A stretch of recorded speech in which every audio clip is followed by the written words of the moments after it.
کہ آپ کو یاد ہوگا کہ ایک زمانے میں ANP پہ بھی آپ نے یہ الزام لگائے تھے.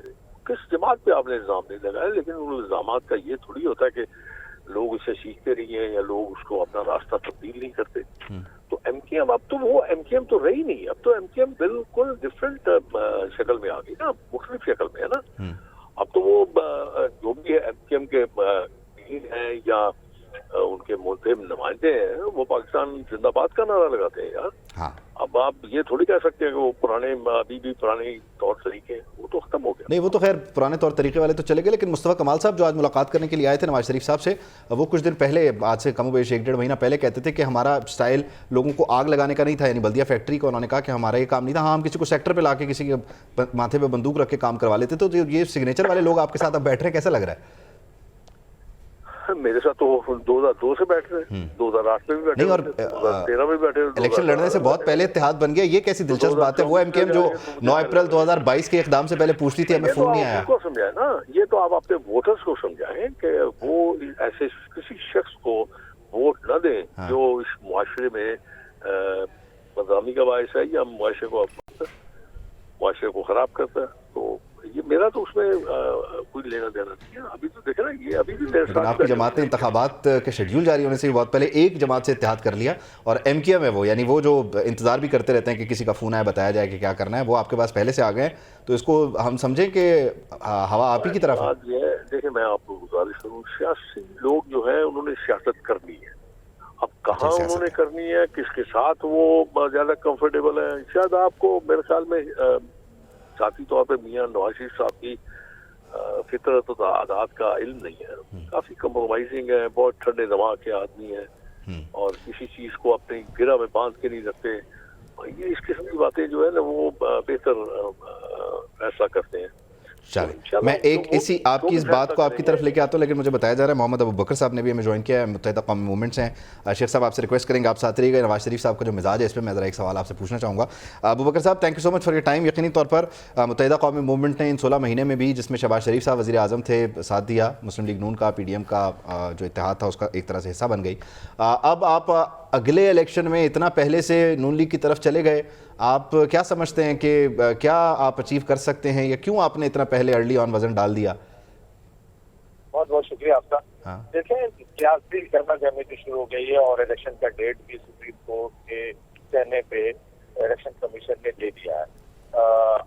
اور جہاں تک MKM کے جا کر میاں صاحب سے ملاقات کی بات ہے, شہباز شریف صاحب کا ہفتے فون آیا تھا خالد صدیقی صاحب کے پاس, اور انہوں نے کہا تھا کہ میاں صاحب آ گئے ہیں پاکستان, خواہش ہے کہ ایک ملاقات ہمارے درمیان ہو جائے. تو پھر ان کی دعوت سے ہماری طرف سے ہمارا یہ وقت کیا ہے, اور سیاسی معاملات میں سیاسی جماعتیں ہیں, ایک دوسرے سے ملنا جلنا رہنا چاہیے, اور کوئی بہت جلدی نہیں. اب تو بیچ میں 2 ماہ رہ گیا, 2 ماہ کے بعد الیکشن, اور ابھی کوئی سیاسی اتحاد نہیں ہوا. یہ ملاقات ہوئی ہے, ملاقات کے اندر طے کیا جائے گا کہ بھئی الیکشن اگر ہوتے ہیں تو کس انداز میں ہونے اگر ہوتے ہیں, اور الیکشن کے اندر کیا ایسا جو ملک سے صورت حال ہے اس وقت کوئی بھی سیاسی جماعت ایسی نظر نہیں آ رہی کہ وہ اکیلے تنہا واضح اکثریت لے کے حکومت بنا سکے. یہ تو عوام جب مینڈیٹ دے گی تو پھر پتہ چلے گا. لیکن ایک ابھی سے ہم نے تو اپنی سیاسی ایکٹیویٹیز کا آغاز تقریباً 1 ماہ ہو گیا کر دیا ہے. عوام میں جا رہے ہیں, جلسے جلوسوں کا تسلسل کے ساتھ سلسلہ شروع ہے. لوگ ہمارے تقریباً ڈیلی ہی ہمارے آفیسز کے اندر آ کے مختلف کمیونٹی سے تعلق رکھنے والے, صرف اردو بولنے والے نہیں, مہاجر نہیں, پختون, بلوچ, کچھی, جو کراچی کے اسٹیک ہولڈر ہیں, اور ایک بڑی تعداد ان کے رہتی ہے, وہ روز آ رہے ہیں ہمارے پاس, سینکڑوں کی تعداد میں ان کے اکابرین آ رہے ہیں, اور ان کے میں شمولیت کا اعلان کریں. کیونکہ اب الیکشن کرتے ہیں, قریب ہے, تو اب تمام سیاسی جماعتوں کا یہ حق بھی ہے, اور یہ طریقہ کار بھی ہوتا ہے کہ ٹھیک ہے وہ ووٹر کو لبھائیں, منائیں اور ووٹ لیں. لیکن وہ 2017 کی اور 13 کی اور 18 کی پوزیشن پہ میں آپ کی طرف آتا ہوں, لیکن پہلے میں ذرا شیخ صاحب سے ایک سوال کا جواب لے لوں. شیخ صاحب, آپ نے کہا کہ نواز شریف صاحب کا جو مزاج ہے وہ یقیناً معاملات کو طول نہیں دیتے, ٹھنڈے مزاج کے آدمی ہیں. مجھے یاد ہے کہ جب وہ جیل میں تھے تو بلاول بھٹو زرداری صاحب ان سے ملاقات کے لیے گئے تھے. اب بھی ایک سیاسی لیڈر جیل میں, آپ سمجھتے ہیں کہ اتنے ٹھنڈے مزاج کے ہیں میاں محمد نواز شریف کے وہ کسی کی طرف ہاتھ بڑھائیں گے؟ شیخ صاحب اشارہ کر رہے ہیں نا, وہ غیر سیاسی آدمی ہے, اس کو سیاست کا پتہ ہی نہیں ہے. اس نے لوگوں کی عزتوں کو اس طرح اچھالا ہے. تو یہ تو ٹھنڈے مزاج کی بات نہیں ہوئی شیخ صاحب. نہیں میں جو آپ کو عرض کر رہا ہوں جس طرح اس نے لوگوں کی عزت کو اچھالا ہے. میں ایک فقیر سا آدمی ہوں, مجھے نہیں چھوڑا یار. میں نے کیا کہا تھا, میرا قصور کیا تھا؟ قصور میرا یہی تھا کہ میں میاں نواز شریف کے ساتھ تھا, بیٹھا ہوا تھا, ان کے بینچ بیٹھا ہوا تھا. یہ میرا قصور تھا. نہیں آپ تو ذاتیات پہ آ جاتے ہیں نا, سن لیں میری بات آپ. جی جی جب آپ ذاتیات پہ آ جائیں نا تو پھر اس کو آپ یہ کرتے ہیں, فورگو کر دیتے ہیں, آپ اس کو چھوڑ دیتے ہیں, آپ اس پہ کوئی بیان جاری نہیں کرتے, آپ اس کے خلاف کوئی اقدام نہیں کرتے. آپ نے دیکھا ہوگا نا لاہور میں جب میاں صاحب آئے تھے اور لوگ شاید یہ سمجھ رہے ہوں کہ میاں صاحب اس سے شروع کر کے اسی پہ ختم کریں گے, لیکن میاں صاحب نے تو نام تک لینا میرا خیال میں مناسب نہیں کیا. اور یہی ایک خوبصورتی ہوتی ہے جمہوریت کی, کہ آپ کسی کو اس حد تک نہ لے کے جائیں کہ وہ آپ سے نفرت کی حد تک آ جائے. تو اس لیے دیکھا آپ نے, انہوں نے بالکل ذکر تک نہیں کیا. انہوں نے اپنے مینیفیسٹو کا ذکر کیا, اپنے خیالات کا اظہار کیا, جو آنے والا وقت ہے, جو خرابیاں ہیں, جو خامیاں ہیں, ان کا ذکر کیا, ان کے تدارک کا ذکر کیا. انہوں نے کسی کو اپنی تنقید کا نشانہ نہیں بنایا, کسی سے کچھ نہیں کہا. سیاسی لوگ اس طرح سنتے ہیں. اور جہاں تک آپ فرما رہے ہیں کہ ہاتھ بڑھانے کا, اگر وہ دروازے پہ آ جاتے ہیں تو میرے خیال میں شاید میاں صاحب ان کے لیے بھی دروازہ بند نہیں کریں گے. کسی بھی آپ کو سمجھا دوں, یعنی شرط یہ ہے کہ دروازے پہ وہ آئیں, آپ قدم نہیں بڑھائیں گے. جب آپ نے اتنا کچھ کیا کسی شخص کے ساتھ, آپ نے اس کا ناطقہ بند کر دیا تھا, آپ نے اس کے زمین تنگ کر دی تھی, تو اب یہ تو ممکن نہیں ہے کہ وہ چل کے آپ کے پاس جائیں گے. اگر آپ آئیں گے تو آپ نہیں, لیکن آپ نے تو کہا وہ تو ٹھنڈے مزاج کے آدمی ہے, اس میں تو پھر بندہ پہلے بھی قدم اٹھا لیتا ہے. بالکل ٹھنڈے مزاج کے آدمی ہے. اور اس کے بعد آپ کو نظر نہیں آ رہا, میں نے آپ کو جو عرض کیا ہے کہ جو ٹھنڈا پانی تھا نا جو انہوں نے اپنے اس جلسے میں, اب میرے جیسا سیاستدان بھی 4 آدمی دیکھ کے اپنے آپ سے باہر ہو جاتا ہے وہاں پہ. لیکن اس میں روہیل صاحب, میں جو 2013 کی الیکشن کیمپین, ذرا ہم اس کو ذرا اس طرح سے دیکھ لیں. 2013 کی جو الیکشن کیمپین تھی میاں صاحب کی, اس میں میاں صاحب نے اپنے مخالف کا, اسی مخالف کا جو اس وقت جیل میں, نام نہیں لیا تھا, اور میاں صاحب کو پتا تھا یہ پروجیکٹ ان دا میکنگ کیا ہے, لیکن انہوں نے نام نہیں لیا. 2018 میں پھر یہ پروجیکٹ آپ کے سامنے آ گیا, جو بھی اس کے معاملات ہیں. اب 2024 میں پھر اتنا کانفیڈنس کہ آپ نام نہیں لے رہے, اس کی کیا وجہ ہے؟ بیچ میں یہ جو ایک پیچ آیا تھا. ہاں, میں نے عادات کی بات کی ہے نا, میں نے عادت کی بات کی ہے. لیکن اب آپ کے لیے ایک بندہ ایگزسٹ نہیں کر رہا, اتنا کانفیڈنس کیوں ہے؟ نہیں, ایگزسٹ کی بات نہیں ہے. بات یہ ہے کہ آپ کیوں خواہ کسی کو اتنی امپورٹنس دے گے, آپ کیوں اس کا بار بار نام لے کے آپ اس کو پیراڈائز کریں گے؟ ضرورت کیا ہے؟ آپ اپنی بات کیجئے. جس ملک میں جو معاملات ہیں, جو نقصانات ہوئے ہیں, جو خرابیاں ہوئی ہیں, ان کے بہتری کے متعلق بات کی. لیکن شیخ صاحب, جب 2018 کے الیکشن میں ہم بات نہیں کر سکتے تھے میاں صاحب سے متعلق, کیا 2017 سے آنورڈ, تو آپ لوگ بعد میں گلہ کرتے تھے کہ ہم لوگوں نے آپ کے بارے میں بات کیوں نہیں کی. اب آپ چاہتے ہیں کہ ہم وہی چیز دوسرے فریق کے ساتھ بھی کریں؟ ہاں جی جی جی. آپ میرا سوال سن سکے؟ میں دوبارہ دہراؤں سر. جی, آواز آ رہی ہے؟ جی جی آ رہی ہے. میں یہ کہہ رہا ہوں کہ 2017 سے آنورڈ جو معاملات تھے, اس میں آپ یہ گلہ کرتے تھے ہم سے, میڈیا سے, صحافیوں سے, کہ ہم نے میاں صاحب کا نام نہیں لیا یا میاں صاحب کی تقاریر نہیں دکھاتے, دیگر معاملات. اب آپ سمجھتے ہیں کہ ہم 2023 میں بھی کسی اور ایک شخص کے ساتھ یہ کریں, یا آپ نے اپنے ساتھ جو ہوا اسے سبق سیکھ لیا؟ اب میں بات کر رہا ہوں تو آپ کہہ رہے ہیں نام نہ لیں, امپورٹنس نہ دیں. اگر آپ کو اجازت مل جائے کہ بھئی آپ جا کے جیل میں اس کی تقریر ریکارڈ کر لیں یا وہاں سے ڈائریکٹ نشر کر لیں, تو مجھے کیا اعتراض ہے؟ نہیں, اعتراض تو ہمیں میاں صاحب کی بات کرتے ہوئے بھی نہیں تھا, لیکن ہمیں میاں دوسرے معاملات, یہ تو جج صاحبان کو اعتراض ہوگا نا, ہمیں کیا اعتراض ہو سکتا ہے؟ اچھا, صرف جج صاحبان کو اعتراض ہے اور کسی کو اعتراض نہیں ہے؟ اب یہ تو کورٹس کو اعتراض ہو سکتا ہے نا, وہ کورٹس کی کسٹڈی میں ہے نا, تو میرے اور آپ کی کسٹڈی میں تو نہیں ہے. باہر ہوگا, اگر وہ باہر ہے تو پھر آپ کو میں منع کروں تو پھر تو میں برائی کے راستے پہ چلا ہوں نا, ورنہ تو میرا کوئی تعلق نہیں ہے. چلیں اس ایک شخص کو مائنس کر کے باقی جو باقی ماندہ تحریک انصاف ہے اس کی طرف آپ سے گزارش کر رہا ہوں کہ آپ کو اگر ضرورت ہے تو آپ کو میاں صاحب کے پاس جانا پڑے گا. میاں صاحب آپ کے پاس نہیں آئیں گے. صحیح ہے. جو کچھ آپ نے کیا ہے, جو آپ کا ایٹیٹیوڈ رہا ہے, جو آپ کا بیہیویئر رہا ہے, جو گفتگو آپ نے فرمائی ہے, جو آپ نے کیسز بنائے, یعنی پہل انہیں کرنا پڑے گی. آپ کو جا کے وہاں معافی مانگنی پڑے گی. معافی مانگنا پڑے گی, پہل کرنا پڑے گی. میں ذرا ابوبکر صاحب کی طرف چلتا ہوں. ابوبکر صاحب, آپ نے ذرا لیٹ جوائن کیا. مجھے اب اجازت دے دیجیے. اب ابوبکر صاحب بہت سیدھا آدمی ہے, بہت سمجھدار آدمی ہے. ٹھیک ہے شیخ صاحب, آپ نے کہہ دیا, آپ کو اجازت دے دی, آپ نے کہہ دیا, آپ نے اجازت دے دی. تھینک یو ہمارے لیے وقت نکالنے کے لیے, بہت شکریہ ابوبکر صاحب. آپ کی طرف آتے ہو, میں آپ کے آنے سے پہلے شیخ صاحب سے یہ بات کر رہا تھا کہ اس سارے معاملے پہ اب جس 2013 سے 17 کی کارکردگی کا کریڈٹ مسلم لیگ نون لیتی ہے، اس میں ایک چیز بتاتی ہے کہ کراچی کی روشنیاں واپس کی، اور جب وہ اندھیروں کی بات کرتے ہیں تو اس میں وہ چودھری نثار صاحب کے اقدامات ہیں، رینجرز کے اختیارات ہیں جس پر ایک لڑائی چلتی تھی، اور اس میں بیسکلی بغیر کہے آپ کی طرف انگلیاں اٹھتی ہیں نا. تو اب آپ دوبارہ وہیں جا کے بیٹھ گئے جنہوں نے روشنیاں بحال کی، آپ کو اندھیرا کہتے تھے، آپ کا خاتمہ کر کے روشنیاں لے کے آیا. کیسے بیٹھے اتنی جلدی؟ اور ذہنی طور پہ آپ آلموسٹ تیار تھے کہ انہوں نے کہا کہ آئیں، اور آپ نے کہا جی آمین فبہا. اس سے پہلے 1.5 سال تو ہم اسی حکومت میں رہے نا، پی ڈی ایم کی حکومت تھی، اور شہباز شریف صاحب مسلم لیگ نون کے حوالے سے پرائم منسٹر پاکستان تھے، اور ایم کیو ایم اس کا حصہ تھی. تو ایم کیو ایم تو 1.5 سال پہلے جو پی ڈی ایم بنی تو اس کا حصہ رہی، اور 1.5 سال بڑے خوبصورتی کے ساتھ کہیں کوئی رساکشی نہیں، کہیں کوئی ایسی چیز نہیں ہوئی کہ اتنا اختلاف ہو جائے کہ ہم ایک دوسرے سے دور ہو جائے. آپ کے اس اتحاد کو بھی کسی نے زبردستی کا نکاح ہی کہا تھا؟ نہیں، دیکھیں 2016 کے بعد 2016-22 اگست کے بعد ایک تبدیلی آئی ہے، اور ایم کیو ایم نے اپنے اندر ایک بہت بڑی تبدیلی لے کر آنے کی کوشش کی، اور اس پورے 5 سال کے اندر الحمدللہ ہم نے عدم تصادم اور عدم تشدد کی پالیسی پہ عمل پیرا ہے. اور آج ہم ماضی میں جو کچھ بھی ہوا اس میں ہمارے درمیان اختلافات بھی ہوئے، سیاسی جماعتیں ہماری علیحدہ بھی بن گئی، لیکن الحمدللہ اللہ کا شکر ہے کہ پھر دوبارہ سب متحد ہو گئے، منظم ہو گئے، اور اسی ایم کیو ایم پاکستان کے جھنڈے تلے سارے کے سارے جمع ہیں. اور آج جیسے نواز شریف صاحب سے لاہور میں ملاقات کے اندر جو ٹیم ہماری گئی ہے خالد مخدوم صدیقی بھائی کے رہنمائی میں، تو اس میں مصطفیٰ کمال بھائی ہیں جن کی اپنی جماعت کا. آپ اس لیے ایک آخری سوال میں چاہوں گا اگر اس کا آپ مختصر جواب دے دیں ابوبکر صاحب.